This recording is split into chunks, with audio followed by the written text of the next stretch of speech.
Welcome to our channel, or be that bus.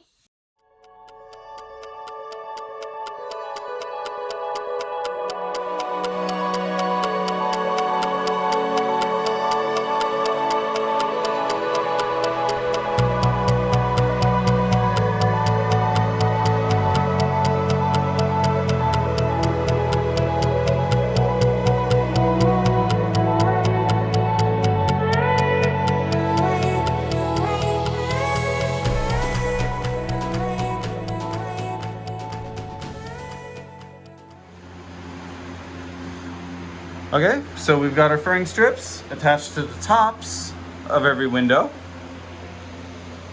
Did 5 of them relatively quickly.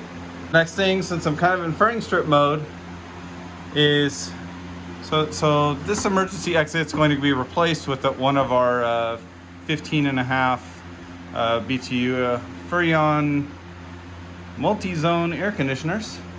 So we're gonna be filling this in. I need to get a sheet, either stainless steel or aluminum, to skin the roof. We'll do some 3M 5200. So those of you who know about 3M adhesives, 5200 is like the strongest thing in the world, right? Like if we want to pick up the bus by a crane, use 5200. I will probably never be taking this roof skin off.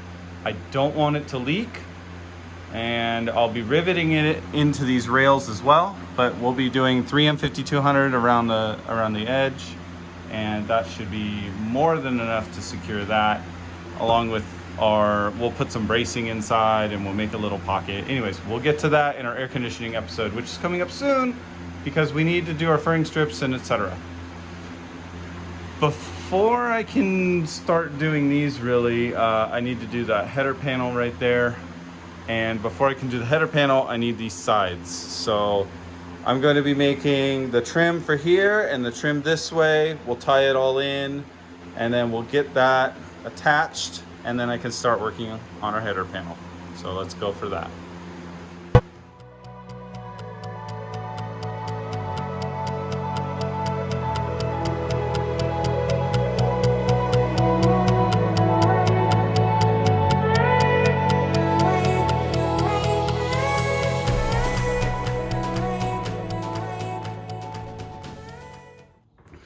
All right, so what we got going on is I want to do the header panel so that I can do the furring strips. But in order to do the furring strips, I got to do the header panel. The header panel sits on this guy. This guy attaches to the window.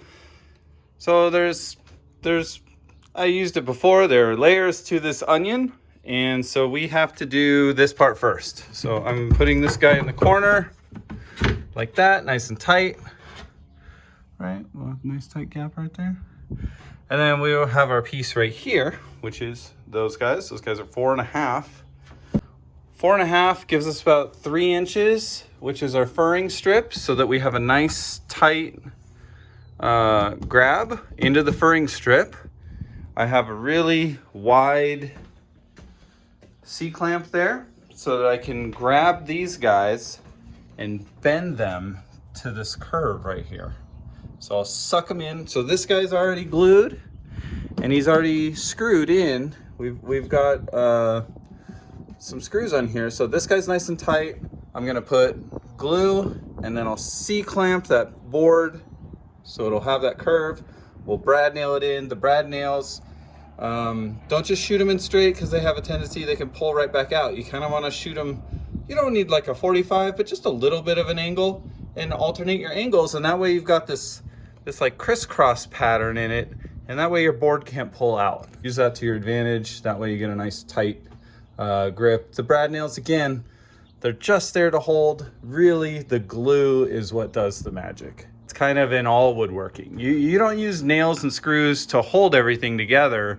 Use the nails and screws to fasten a nice tight glue joint, and you want your glue joints to have lots of surface area. That's like the basics of good joinery and woodworking. More screws doesn't make a tighter bond, right? The glue and the surface area is what holds things together strong. And realistically, if you look, I'm gonna date myself here. I grew up and I had watched, what's his name? from New Yankee Workshop, and all of his joinery that he's done.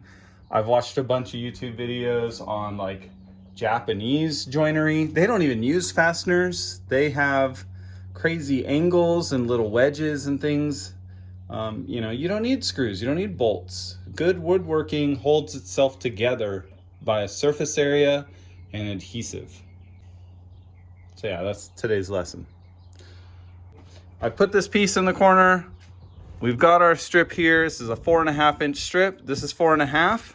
These guys here in the middle are 9s. So these guys get cut to 9. That guy's a 9. That guy's a 4.5. So we've got 4 pieces here. 1, 2, 3, and 4. And then we'll have 1 9, 2 9s, 3 9s. Make sense to everybody? This is all in my head. This is all I think about all day long. I don't have room for anything else. Dana can tell you. She'll give me dates and whatnot, and I have no clue. I in one ear, out the other. Everything in my brain right now is RV. So we put this guy up here. We put our strip. It's 15 inches in the middle. So I went ahead and cut 2 little 15s. I'm gonna put some pocket holes in there. We're gonna join all this up. We've got our Gorilla Glue right here. This stuff is great. Do not put it in your hair. Doesn't say to not put it in your hair, but don't put it in your hair. It won't come out. Let's get to building.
So this is just a little tidbit about what I was saying earlier about the glue. I just want to show you guys. So all of these are basically just butt joints, right? Like there's no miter or anything like, there's no fancy joinery, whatever. It's just face to face, basically. That's for, So this piece, just with the way the window works out over there, this little board I need about another 1/4 inch, just the way it goes when we're putting things up in the window and measuring, and I cut it about 1/4 inch, too short. We have our pocket holes here, and I've taken the screws out. You can see there's no screws in there. So we just have this face right here. And when I go to break it, to possibly get it apart, it's not coming apart. So what I'll do here is I'm gonna take this piece of wood and I'm gonna put it right here on this joint. So you can kind of see this joint right here is hanging off the board. And so what I'm gonna do is I'm gonna step on this, and you're gonna see that there's no screws, there's nothing underneath holding it. It's just that face joint. Now I'm a portly 200 pounds here, but this is all my weight. You can see I've got my foot on here. That's roughly 200 pounds on that face joint, and I'm bouncing on it, and it's not coming apart. So that's 200 pounds of force just on that face joint alone.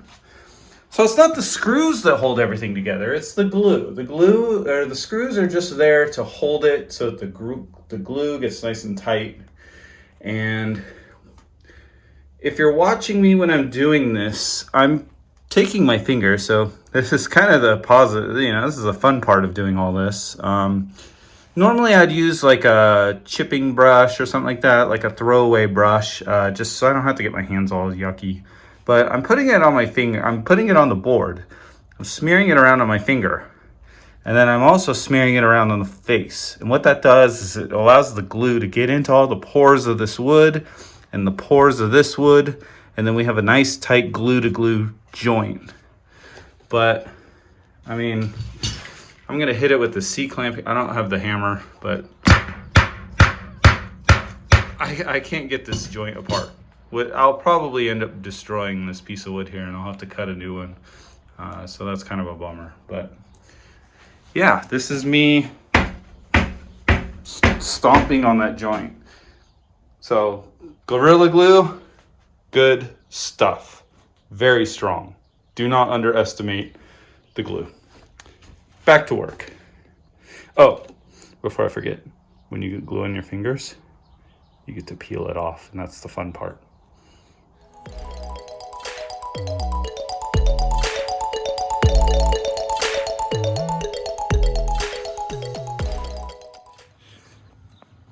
All right, well, I've been working. It's lunchtime. Let's go hop in the hoopty. Go get us some tacos. I like tacos. Actually, I gotta lock the door first. There we go. Lock the door. Now we can go get us some tacos.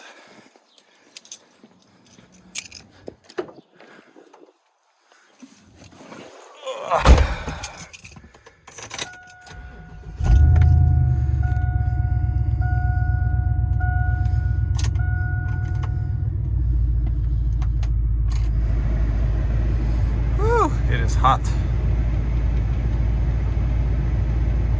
Oh man, I gotta change my oil. I'm always changing the oils. Something. We have 3 cars, a boat, and a bus. It's always something. Tires, oil, filters.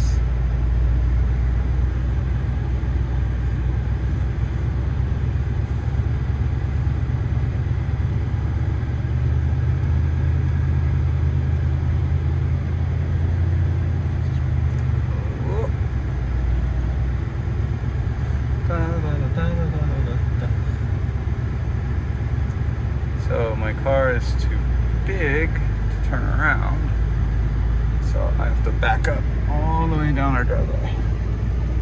And then we go this way.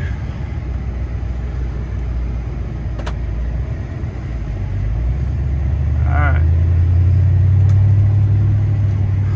Now I drive a lowered truck, and we don't do dirt roads very well, so I gotta go really slow. Okay, making some progress. You can see we've got it all the way along, and we've got that. I can't attach that because I need to lay this whole thing down, and somebody put a fridge inside the bus, so that's kind of in the way. Dealing with that. We've got a couple things going on here. We've got these nice thick boards, and I've got some marks there. These guys will be going like that, attached. Of course, it'll be nice and flush.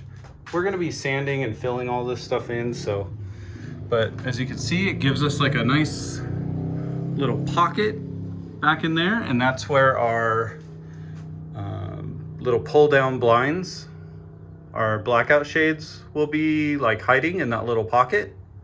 So we have a furring strip on this post here, right? And we have a couple things that we need to do here. We have furring strips attached to, like this guy right here. We have furring strips attached to the to the frame of the bus. And then we also have our little thin sheet of plywood, which gives us our skin. But on this furring strip, we don't have that piece of plywood. And so I cut these little strips, and we'll be attaching these to the furring strips to make up the difference so that everything is at the same level. I also cut some long ones here. Those will go across the top, right? And then the other problem that we have is in the front here, we don't have anything to attach to. So we have the stainless steel frame of the bus, but it's tucked way back in there. Then we have this big aluminum thing. I can't really find any exact purpose for it. There is an air line in here for the door lock. Yeah, I don't know. It's pretty attached. It's glued in.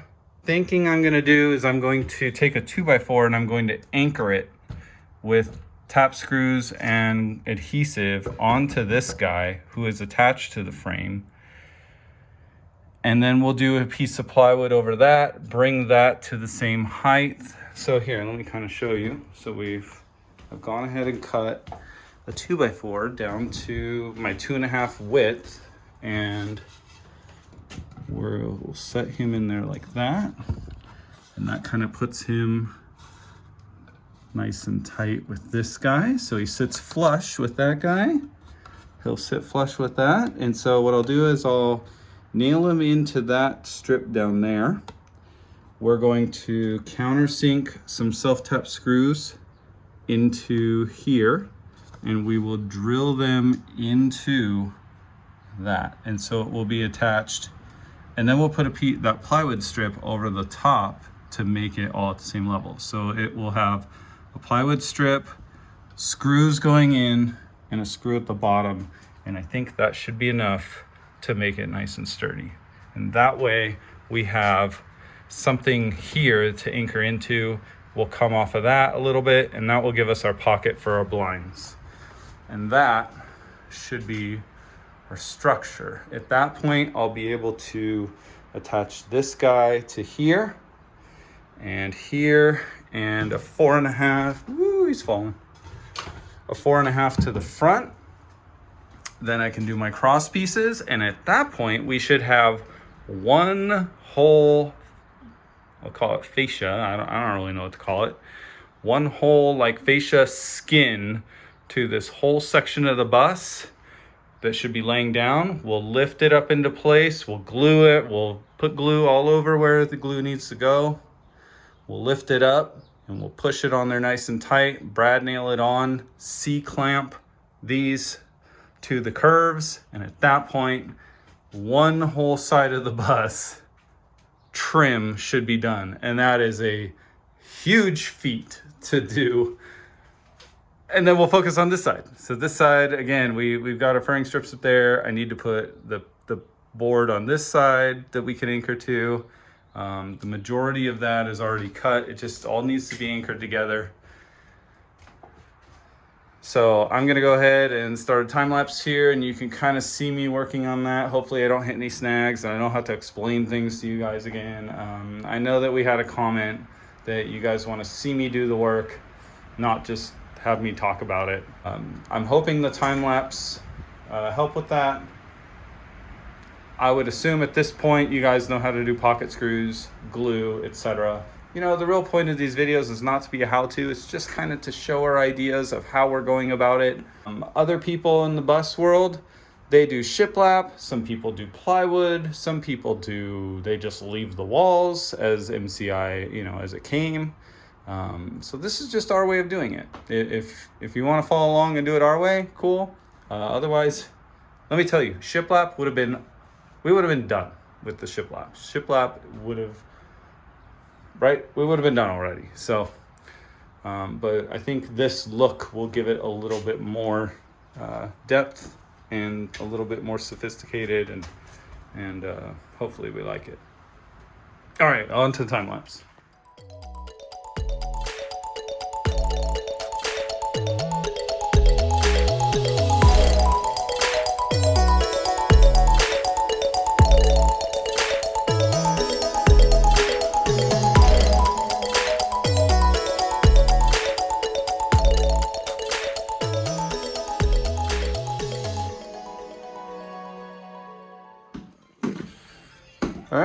So we got this piece attached all the way across. I've got a little clamp on there right now just so that the glue dries. And so now what I'm going to do is go through, you know, it's close, but it ain't perfect. So we go through and we go with the flex. It's a molding, trim, and seal, crack proof, paintable, yada, yada, yada. We're gonna go and put this around all the edges, smooth it all out, get everything nice and pretty.